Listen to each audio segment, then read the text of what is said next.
being on the most beautiful tropical beach of my life. A pristine Hawaiian bay, guarded by the towering Nepali cliffs, and there I was, somehow, right in the middle of it. It felt like the universe had dropped me into the opening scene of my own movie. A few days earlier, I was crunching through snow in Athens, Ohio.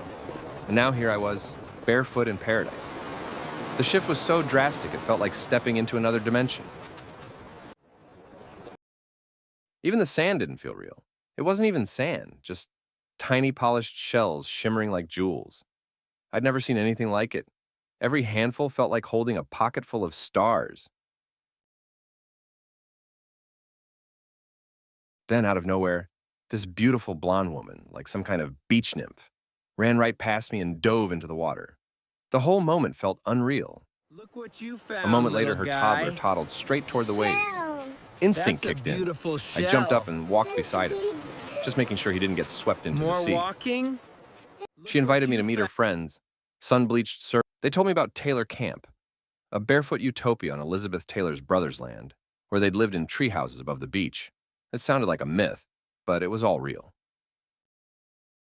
Then she turned to me and said the words that changed We're my moving life. downstairs. Do you want to rent the upstairs? A deck facing the surf, a skylight framing the cliffs.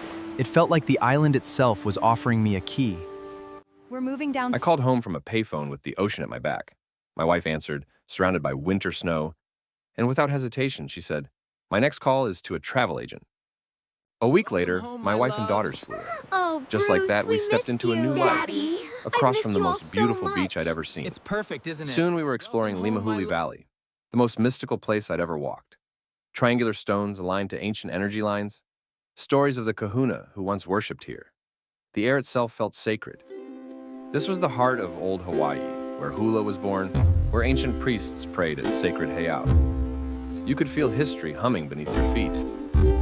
I had come here to hike into Kalalau for a week, then return to Ohio. That was the plan. And just when I thought the story couldn't get any more unbelievable, something happened that changed everything again. But that is another story. Something wild.